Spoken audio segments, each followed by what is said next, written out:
میں کہاں رہتی ہوں, میری شادی کتنی ایج میں ہوئی تھی, اتنی بہادری سے میں کیسے اتنے ساری باتوں کا سوالوں کا جواب دیتی ہوں, اپنے سسرال والوں سے ڈر نہیں لگتا, اور آپ کی لو میرج ہے یا ارینج میرج, ان سب باتوں کا جواب آج میں ویڈیو میں آپ کو دوں گی. السلام علیکم, میں ہوں سدرا کاشف, سدراز کچن ہیکس میں خوش آمدید. آج کی ویڈیو جو ہے نا وہ اس لیے میں بنا رہی ہوں, آپ لوگوں کے بہت سارے کامنٹس آ رہے تھے پچھلی 4-5 ویڈیوز جو میں نے بنائی, آپ لوگوں نے بہت اچھے سے اس پہ مجھے رسپانس دیا, آپ لوگوں کو بہت اچھی لگی. میں اپنی جینون لائف ریئل سٹوری آپ لوگوں کے ساتھ شیئر کرتی ہوں, اور میری بڑی خواہش تھی جب میں ان ساری چیزوں سے گزرتی تھی تو میرا دل چاہتا تھا میں اپنے اوپر ایک پوری کتاب بناؤں, ایک پوری ڈائری بناؤں, لیکن وہ موقع نہیں ملا. لیکن اللہ تعالیٰ نے آج موقع دیا کہ میں اپنی ہر چیز کو نا اس یوٹیوب پہ لکھ کر سیو کر دوں یا بول کر سیو کر دوں. بٹ اس وقت مجھے کوئی سننے والا نہیں ہوتا تھا, میرے دل کے اندر بہت ساری تکلیفیں پریشانیاں ہوتی تھی, میں بہت اکیلی تھی. میں نے سارا کچھ بتایا کہ میرے پاس فون بھی نہیں ہوتا تھا. سب سے پہلا سوال آپ لوگوں نے پوچھا کہ آپ کی ایج کتنی ہے. تو جی میری ایج ابھی, میری جب شادی ہوئی تھی نا تو میں 18 سال کی تھی, میرا نکاح ہوا تھا 18 سال میں, اور 1 سال کے بعد یعنی 19 سال کی تھی تو میری شادی ہو گئی تھی. اور اس کے بعد سے لے کے اب تک سمجھ لیں کہ 12 سال میری شادی کو ہو گئے ہیں, تو ابھی میری ایج ہوگی 30 اس کے قریب. اور میں نے اپنی ہر ویڈیو میں بتایا ہوا ہے کہ میں اسلام آباد میں رہتی ہوں شروع سے, ہمارے آباء و اجداد سب ہی یہیں پہ ہی رہتے تھے. ہاں میرا نانکا جو ہے یعنی کہ میری دادی پٹھان تھی, میرے نانا کی بہن تھی, تو میرا نانکا جو ہے اور وہ میری امی جو ہیں وہ میری پٹھان تھی, تو مطلب میرا نانکا پورا جو ہے وہ پشاور کا تھا. لیکن اب وہ لوگ بھی اسلام آباد میں ہی آ کر رہ رہے ہیں, سبھی اسلام آباد میں ہوتے ہیں, ہمارا پورا آل اوور خاندان جو ہے وہ اسلام آباد میں ہوتا ہے, پنڈی اسلام آباد بس یہیں پہ. تو جی تعلیم کے بارے میں میری بہت سارے سوال آتے تھے کہ آپ کی کتنی ایجوکیشن ہے. تو میں 18 سال کی تھی جب میری شادی ہوئی تھی, میں نے میٹرک کلیئر کیا الحمدللہ بہت اچھے نمبروں سے. اس کے بعد پھر میں نے نا فرسٹ ایئر میں ایڈمیشن لیا ہوا تھا جب میرا نکاح ہو گیا تھا. تو اس کے بیچ میں نے سلائی کا کورس بھی کیا تھا, سلائی یعنی کہ سٹیچنگ کا. وہ کورس میں نے 20 دن کا کیا تھا, اور میرا ماشاءاللہ سے دماغ بہت اچھا تھا, تو میں نے سمجھ لیں کہ ٹیلر سے بھی اچھے کپڑے سٹچ کرتی تھی میں. اس کے بعد آپ لوگوں کا ایک اور کویسچن تھا بہت ہی امپورٹنٹ, بہت زیادہ لوگ پوچھ رہے تھے کہ آپ کی لو میرج ہے یا ارینج. ارے یہ تو ایسا ڈاڈا سوال آپ لوگوں نے کر لیا ہے کہ میں کیا بتاؤں. تو جی میری نا میں اصل میں اپنی سب بہن بھائیوں میں سے نا سیکنڈ لاسٹ پہ بڑی ہوں, یعنی کہ میرے سے ایک بڑی بہن تھی پھر میں تھی. تو میری شادی جو ہے وہ سب بہن بھائیوں میں سب سے پہلے ہوئی تھی.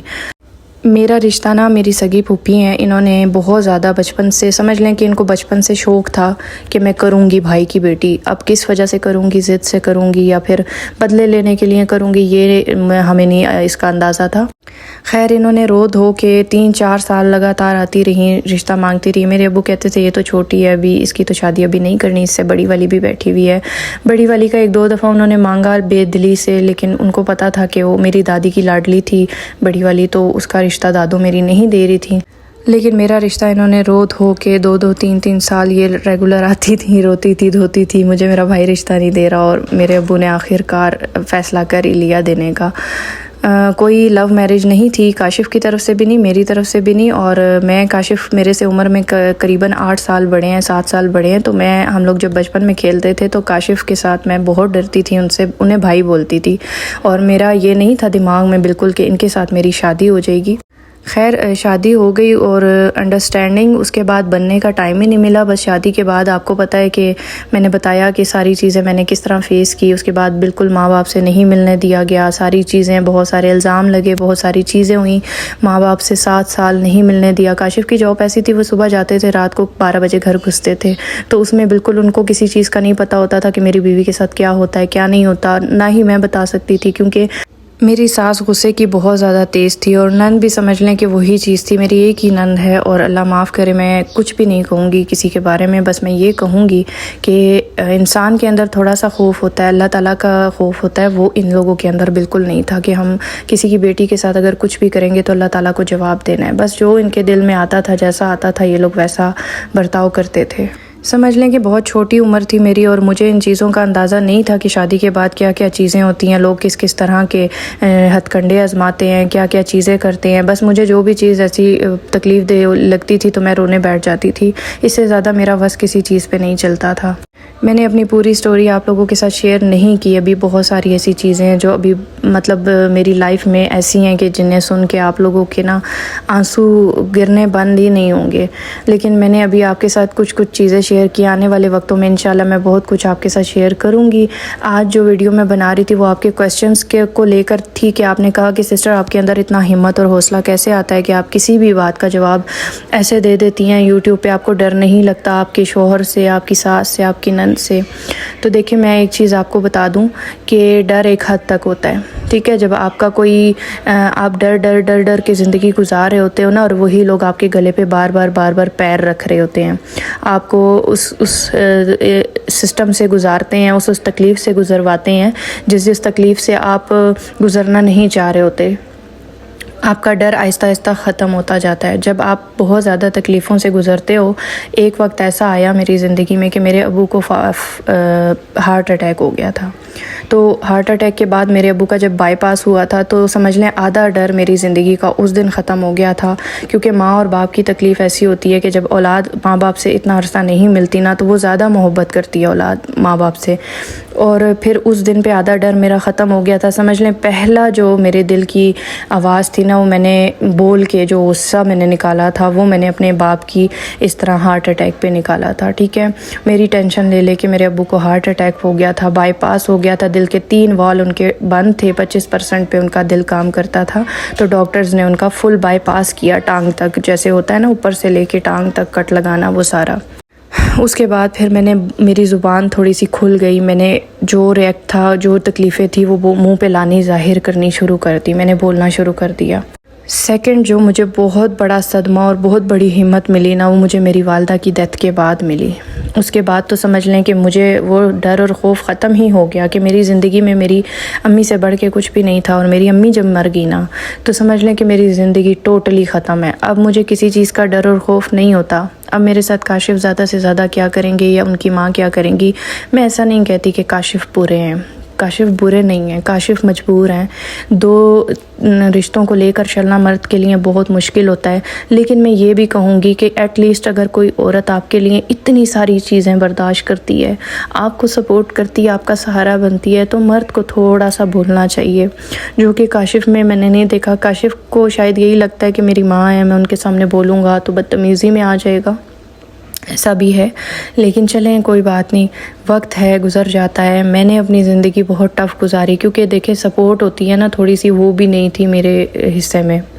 اور میں نے اپنے آپ کو اتنا مضبوط بنا لیا کہ اب مجھے اس چیز کا ڈر اور خوف نہیں ہوتا ہے کہ میں اگر کسی کے لیے بات کروں گی تو اگلا بندہ کیا کرے گا, چک لگا دے گا مجھے یا کھا جائے گا. بہت ساری لڑکیاں ایسی ہیں جو ڈرتی ہیں, جو مجھے کہتی ہیں کہ سدرا آپ تو بہت بریو ہیں, آپ بات کر لیتی ہیں سسرال والوں کے بارے میں, ہم نہیں کر پاتے. تو یار یہ جو وقت ہے نا, یہ جو چیز ہے یہ بھی سسرال والوں کی طرف سے ملی ہے. آج اگر میں بول رہی ہوں یا کچھ کر رہی ہوں یا کچھ کہہ رہی ہوں, اپنے دل کا حال بیان کر رہی ہوں نا, تو یہ سب انہی کا گفٹ ہے, انہی کے دیے ہوئے تحفے ہیں. وہ کہتے ہیں نا کہ خربوزے کو دیکھ کے خربوزہ رنگ پکڑتا ہے. میں جب اس گھر میں آئی تھی تو میں بہت ڈرپوک ہوتی تھی, لیکن یہ ڈر میرا انہوں نے ہی نکالا ہے, ان کے رویوں نے, ان کی بدتمیزیوں نے, ان کی ساری چیزوں نے. پھر جب انسان کو کہیں سے رسپیکٹ نہیں ملتی نا تو وہ پھر اس کا صبر کا پیمانہ ایک نہ ایک دن, جتنی بھی شریف لڑکی ہو, جتنی بھی خاموش مزاج ہو نا, اس کا پیمانہ ایک دن ختم ہو ہی جاتا ہے. چاہے وہ لیٹ ہوتا ہے یا جلدی ہوتا ہے, لیکن ہوتا ضرور ہے. کوئی بھی لانگ ٹائم تک, ساری زندگی تک برداشت نہیں کرتا.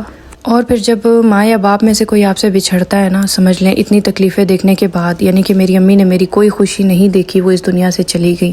میرے ابو میری اس میں بیمار ہو گئے, تکلیفوں اور پریشانیوں میں بائی پاس ہو گیا ان کا. پھر آپ ان چیزوں کو کبھی بھی معاف نہیں کر پاتے. کہنے کو تو بہت سارے لوگ کہتے ہیں, آسان بھی ہے بات کرنا کہ آپ معاف کر دیں. اللہ تعالیٰ معاف کرنے والی ذات جو ہے وہ بہت بڑی ہوتی ہے. اللہ تعالیٰ معاف کرنے والوں کو پسند کرتا ہے. دیکھیے معاف بھی کیا جا سکتا ہے, لیکن جو لوگ اگر بدلتے ہیں نا ان کو معاف کیا جاتا ہے. جو لوگ شرمندہ ہوتے ہیں اپنے کیے پہ ان کو معاف کیا جاتا ہے. جو لوگ آپ سے خود معافی مانگتے ہیں اور کہتے ہیں کہ ہم نے یہ ساری زندگی یہ چیزیں کی ہیں آپ کے ساتھ, آئندہ نہیں ہوں گی نا, ان کو معاف کرنے کو دل بھی کرتا ہے. آپ کو قدم قدم پہ وہی ساری چیزیں دوبارہ ریپیٹ کی جاتی ہیں, آپ کے ساتھ وہی سلوک کیا جاتا ہے, وہی گالیاں, وہی دھتکاریاں, وہی ساری چیزیں نا, تو آپ کا معاف کرنے کو دل نہیں کرتا. میری زندگی کا سب سے بڑا صدمہ نا میری تکلیفوں سے بھی بڑھ کے میری والدہ کا صدمہ تھا، اور میں نے سوچا تھا کہ شاید اس کے بعد میرا لائف میں چلو کوئی بات نہیں، یہاں تک اگر میری زندگی مشکل گزری ہے تو آگے شاید سیٹل ہو جائے گی۔ میری ماں کی وجہ سے جو مجھے تانے دیے جاتے تھے، میری ماں کی وجہ سے جو میرے اوپر الزام وغیرہ لگتے تھے کہ تمہیں ماں بھڑکاتی ہے، یہ ہے وہ ہے، وہ ساری چیزیں ختم ہو گئی۔ چلو اب تو لائف میں کوئی ایسی چیز نہیں بچی ہے، شاید سیٹل ہو جائے۔ لیکن جو لوگ آپ کے ساتھ نہیں تبدیل ہوتے وہ کبھی بھی تبدیل نہیں ہوتے، جن کا دل آپ کے لیے نرم نہیں ہوتا کبھی بھی نہیں ہوتا۔ تو وہ ساری چیزیں اور بڑھتی چلی گئی، بلکہ ڈبل ٹرپل وہ ساری چیزیں ہوتی گئی۔ مطلب اب اس میں شامل آ گیا تھا ماں کی موت کا واقعہ، ماں کی موت کے تانے، ماں کی موت کے تانے بھی اس میں شامل ہو گئے تھے۔ آئے دن آپ کو تانے ملنا کہ آپ کی ماں کس طرح مری، آپ کی ماں یوں ہو گئی، تمہاری ماں اس انجام پہ مری، تمہاری ماں یوں ہو گئی، تمہاری ماں یوں۔ تو پھر آپ کا نا صبر کا پیمانہ اور بھی ختم ہو جاتا ہے۔ اور میری واحد جو صبر تھا نا، میری آخری پیک، وہ میری والدہ کی ڈیتھ تک تھا۔ اس کے بعد مجھے کسی چیز کا ڈر خوف نہیں رہا۔ ایک اور آخری کویسچن آپ لوگوں کا یہ تھا کہ آپ سسرال سے علیحدہ کیسے ہوئی؟ تو وہی بہت ساری تکلیفیں دیکھنے کے بعد نا 2 سے 3 بار ان سے میرے ماں باپ نے کہا، میرے چاچو نے کہا کہ آپ ان کو الگ کر دیں، شاید یہ لوگ جو ہے نا الگ ہو کے یہ لڑائی جھگڑے ختم ہو جائیں گے۔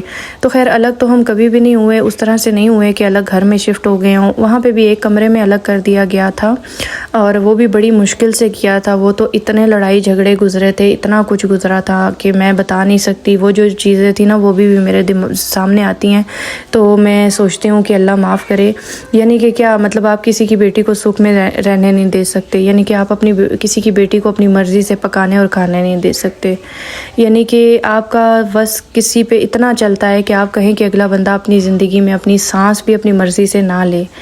تو ایک ہی گھر میں ہم لوگ رہتے تھے، پہلے بھی الگ نہیں ہوئے تھے، بس جسٹ کمرہ الگ تھا اور چولہا الگ تھا۔ 2 سال ہم وہاں پہ الگ رہے تھے، الگ کمرے میں، ٹھیک ہے۔ اس کے بعد ہم اس گھر میں شفٹ ہو گئے تھے، یہاں پہ بھی ہمیں 2 سال ہو گئے۔ جب ہم فرسٹ ٹائم الگ ہوئے تھے نا، ایک کمرے میں سیپریٹ چولہا جب میں نے کر لیا تھا، تو اس وقت میرے ساتھ کیا ہوا تھا، اس کے بعد کیا کیا کچھ ہوا تھا، کس حد تک میں موت کے منہ میں چلی گئی تھی، وہ ساری چیزیں، اس کے بعد بھی زندگی سکون میں تو تھی نہیں، وہ ساری چیزیں بھی انشاءاللہ میں آپ کے ساتھ آنے والے وقتوں میں شیئر کروں گی۔ آپ لوگوں کو آج کی ویڈیو کیسی لگی ہے؟ میری یہ موٹیویشن ان لڑکیوں کے لیے جو کہتی ہیں کہ ہم تو بول ہی نہیں سکتے، ہم تو خاموش رہتے ہیں، خاموش رہنے سے بھی کچھ نہیں ملتا۔ دیکھیے جی، میں نے زندگی سے ایک ہی چیز سیکھی ہے کہ ڈرنا صرف اللہ کی ذات سے چاہیے، اور جو اللہ کرتا ہے نا وہ کوئی بھی نہیں کر سکتا، اور اپنے آپ کو اللہ کے سپرد کرنا چاہیے، بجائے اس کے کہ ہم لوگوں سے ڈریں، لوگوں سے ڈر ڈر کے اپنی زندگی تباہ کریں نا۔